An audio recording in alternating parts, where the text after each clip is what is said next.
Hello and welcome to today's video. So this time we're going to be taking the first of two looks through the Hutchinson Century of series. There's 26 volumes in total, published between 1934 and 1938. And in this video we'll just have a look at the first half of these, and then I'll do the second half plus some of the spin-offs in a later video in a couple of weeks' time. So sit back, relax, and let's get to it.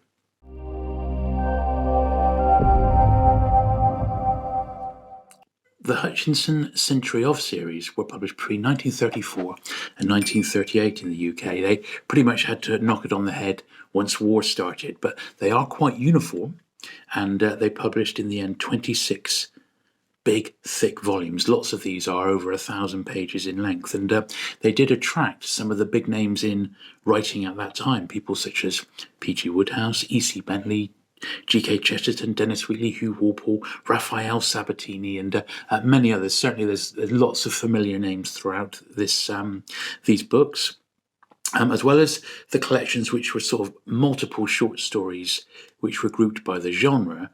The series did also include some non-fiction books, and we will see those coming up, such as King George V's Silver Jubilee. There was even early true crime, Lord Birkenhead's famous Trials series. There was a couple of volumes of that. And then there was some compilations of stories taken from the Evening Standard magazine. They were reprinted past 1938, but the price went up. They are notoriously difficult to find in dust wrappers. So I've got one in dust wrapper, but when you do see them in dust wrapper, they tend to be a ridiculous amount of money, whereas the unwrappered copies, literally you can pick them up from as little as just a few pounds, and then pay about that again for postage, up to, well, for the rarest unwrappered copies, 50, 60, 70 pounds, just for a couple of the real rare sort of horror ghost story ones. But we'll touch on that when we go through them. But as I said, this is just the first half, the first few years, and then we'll do the second half soon. The books are undated, but what we do when we go through, I shall put them into year orders. So we do have a pretty accurate record now. I've been compiling my own sort of bibliography of these, which I'll be able to share in the description down below. So you can go and download your own sort of guide to it, a checklist. It's got some pictures in as well of the jacketed copies, so you know what to look for, and you can just go ahead and use that as a basis if you want to do that yourself. Towards the end, we will also have a look at the Daily Express versions. Okay, so this is the very first volume that was published. This is 1934, and it's a century of creepy stories. Now, one of the reasons that this series is quite sought after today, in certain circumstances, in certain circles, is because of their horror, ghost, and sort of creepy, strange story anthologies, which are really great. And in a lot of cases, they do have some really classic authors in there. Obviously, it's of the time, so this is reprinting books that had already been out prior to this. This is 1934, so just bear that in mind. You're not going to find anything too contemporary in here.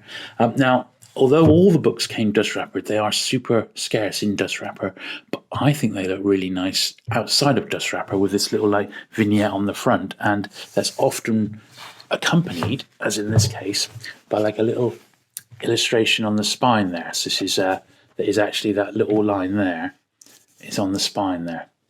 Now, one of the things that you will find with these books, because they are so heavy, I'm going to use this other one here, the next one in the series, as just to sort of help it like this. Just to stop it getting any worse, I use one of these just to like lean on it. But you'll see one of the things in it. This is a 1,000+ page book, and because of that, copies over the years have got damaged quite easily. So we're just having a look here at what's in that. All of them are undated, but we do know through research that's been done that there were 4 volumes published in 1934, and about double that for 1935. I mean, here, this particular one, this is how this is laid out. So it's got stories by a particular author. So this is like Hugh Walpole, and there was 4 by him, and then the different Elizabeth Bowen, there was 3 by her, and so on. Walter de la Mare.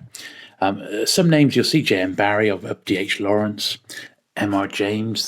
That's his story Rats. That was a real classic, wasn't it?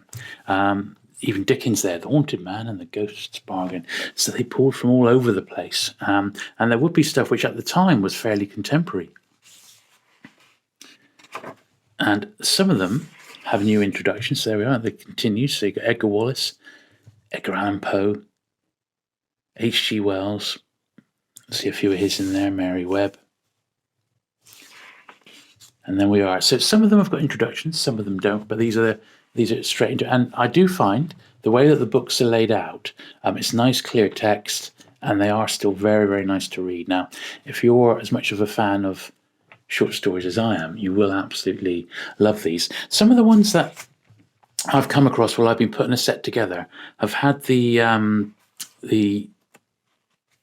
each time someone's read a story, they've basically ticked it so they know which ones that they've read, because these books are quite easy to jump around in their sort of chronologically. You may not want to read them all. There may be authors that you really just don't like, and you're going to give those a miss. But there's lots in here, and I have to say, they're not all short stories. Some of them are extracts from longer stories or from novels, but they've pulled the absolute cream of the crop, best bits, and I think you will absolutely love these. So that was the first one. That was volume one, although as I said, they're not numbered, but that was the first one published. Then came A Century of Humour. Now this is in the yellow boards, and that's another part of them, is that they're uniform and they're part of the same series, but they do have their own distinct look. They're not all like one colour. And this humour one is Century of Humour. It's got the jester on the front there, and edited by none other than P.G. Wodehouse, of all people, Pelham Renville. Different illustration on the spine for this one. So if you're into Wodehouse, you're going to want to get hold of a copy of this one. As I said, these are they're not that expensive. They are fair on the whole. Most of these are quite easy to get hold of, and these humour ones seem very common. So I don't think you'd have a job getting any of these here. This one has got a little preface written by P.G. Wodehouse, so obviously Wodehouse collectors are going to want to keep an eye on that. There's a little list of titles inside here.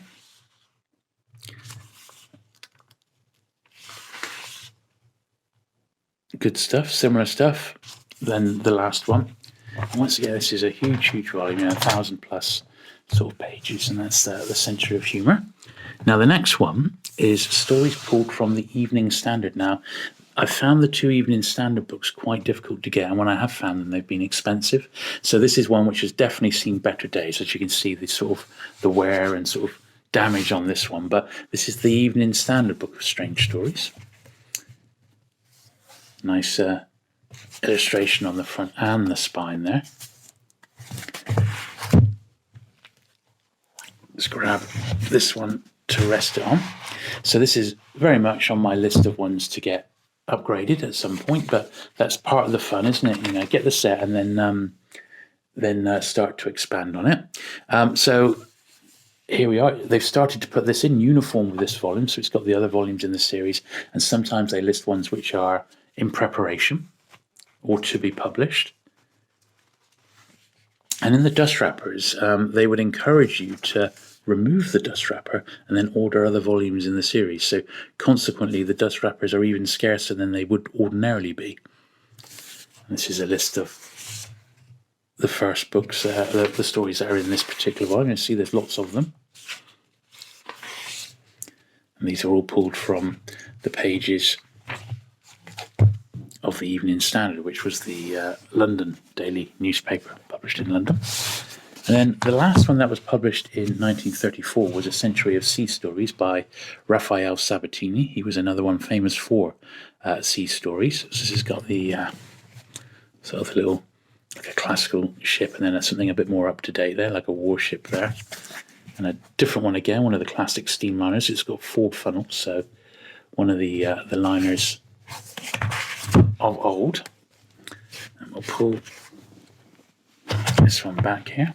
A lot of mine, they've got names in the front. I don't mind that at all, because they're dated. So this is 1935. This one's dated, but it was originally published 34.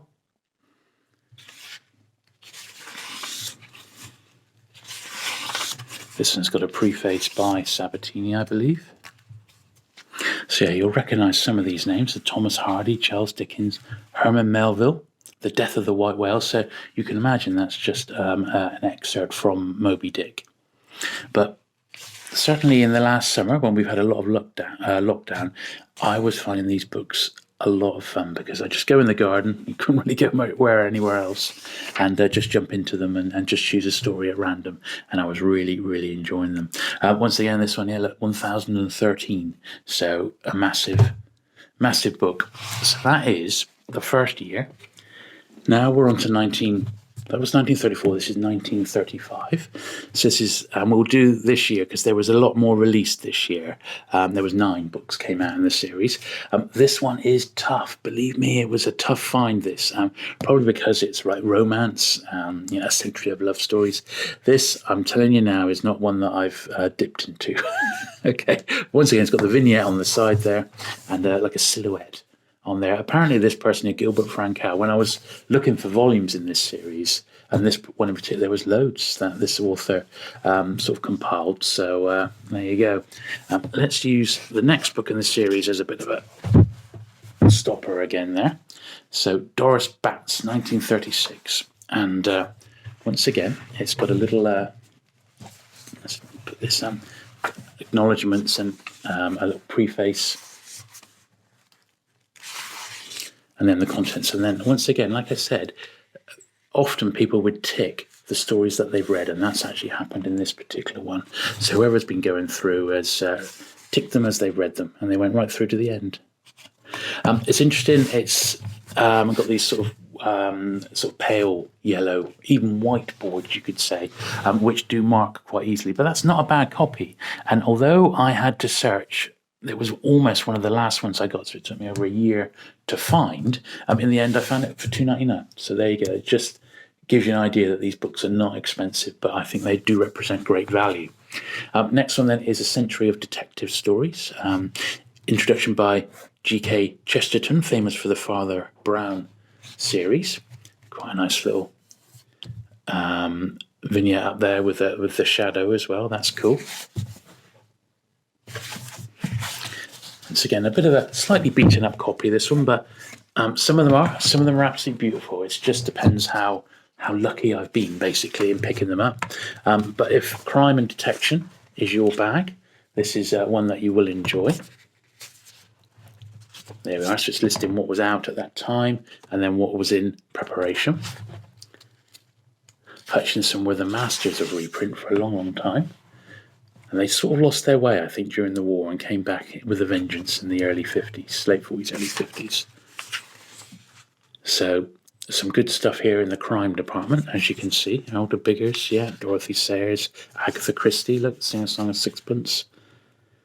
So some good contemporary names with a new introduction by Chesterton.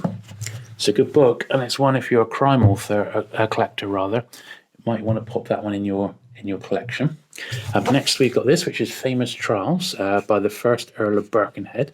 Another one that took a little bit of time to track down because it had lots of reprints, so finding the right edition took a bit of time, but we've got it here now. And this one's slightly different, as is the next one, and that's illustrated, so it's printed on different sort of paper. And well, it is what it is, really. It's got photographs in. The other ones have just been plain text, so it's not as thick, but it is, as I said, it is illustrated. And this is a very early true crime book. There we are, The Scales of Justice.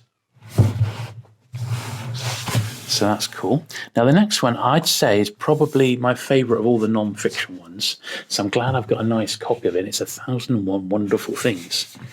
And it weighs a ton. I kid you not, in the hand. Honestly, it's like a workout just to pick it up. But you'll see why. And it's because there's photographs on virtually every page. It's like an encyclopedia. And it's of all massive, incredible inventions, buildings, sculptures, transportation of that period.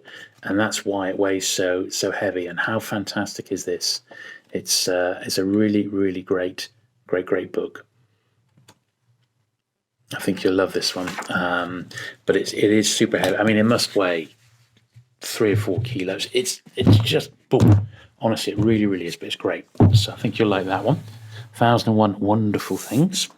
Next one is another one which is profusely illustrated, also non-fiction. It's the book of the King's Jubilee, the life and times of the King and Queen and their people, 1865 to 1935. Sir Philip Gibbs. Now, this is another one. It's there, 1936, profusely illustrated, and it's a look at the King and Queen, who were very popular back then. And this is also another one which is very, very heavy, and was reprinted multiple times, this one.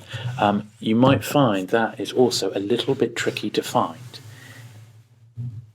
in nice condition. So let me just grab the last few. Okay then, A Century of Horror. This is perhaps the most collectible of all the volumes, but it's not the rarest. That is later on. So that'll be in the next video. But I think this is the most collectible. I would say A Century of Love Stories is perhaps one of the toughest to track down, but this is certainly the one that goes for the most money. Now, this particular copy came from the horror author Mary Danby's collection, so I do count myself very lucky to get it. But I have actually had a couple of copies through my hands now, edited by Dennis Wheatley, who I'm sure you'll recognise for his Supernatural series. He did the occult books, of course, didn't he? As well as a few other books. I mean, highly prolific writer. So the horror stories then, just see if I can have a quick look at the, looking for the index here. Here we are. So it's got a few annotations by Mary, but I'm not going to take those out because it is this one is an association copy, so it's come from her own personal library. I've done a couple of other books from her library, and you can just see what's actually included here. Some real classics: Dennis Wheatley, Bram Stoker. Good stuff. And it looks like once again she's ticked the stories that she's read. She even underlined a couple. M.R. James. Yeah, this is a tough one. It's a good one, and you might find, sadly, you'll have to pay a few pounds for that. Copies in dust wrappers generally go for about £300-400, believe it or not. Whether they sell for that, I've no idea, but that's the sort of price you see them advertised for. An unwrappered one in really nice nick like that, £60-70, something like that. Next two, absolutely completely different. This is these are Cheap and Cheerful, book of boys' stories, Century of boys' stories, and then the next one's A Century of girls' stories. So this was edited by Francis Brett Young, famous for those sorts of stories, so they picked the right sort of editor. Once again, massive in its length. I've not read any of these, but they're sort of, well, as you can see by the list, they're sort of the classics of the period. A lot of them are regarded as classics now. So you've got Mark Twain and Dickens again, Victor Hugo. H.G. Wells, that was a really good one. The Empire of the Ants, I read that one in the summer. That was actually fantastic. I'm not sure where it was pulled from, but the H.G. Wells, that extract was fantastic. I couldn't put it down. Robert Louis Stevenson, Henty, Edgar Allan Poe, so some great authors in there. That's dirt cheap. Honestly, these are not expensive. And companion to that one, probably published exactly the same time, was A Century of Girls' Stories. Ethel, edited by Ethel Boileau. I don't know who she is, but slightly more worn copy. Not read any of these because, well, I'm not a girl. But for the sake of completeness, and in fact that looks unread, doesn't it? For the sake of completeness, I've obviously got it in my collection here, and I certainly do enjoy it. And then the last one we've got to look at, which finishes 1935 off, was A Century of Historical Stories. And this is one that I have struggled a little bit to get. And this one has got a school stamp on, so it's the Sale High School. And it's dated 1936. This is when it was published. Once again by Rafael Sabatini. So this is not the greatest of copies, but it's there. Oh yeah, it was a prize copy. It's there to make up the series in its completeness, and you'll see a little mixture of stuff there. So there is a couple of stories by Sabatini in there, also Dickens, Agnes Strickland, Hector Bolitho, Baroness Orkey. So there's a few recognisable names, Robert Louis Stevenson. And there we are. So we're having a look at the second part of these, including all the books up to 1938, before the outbreak of the war, and also the Daily Express volumes, which were published almost in a slight competition to these popular Hutchinson editions. If you have enjoyed today's video, do please give it a thumbs up. Do please consider subscribing for regular vintage book content, and I shall look forward to seeing you again very soon. Bye.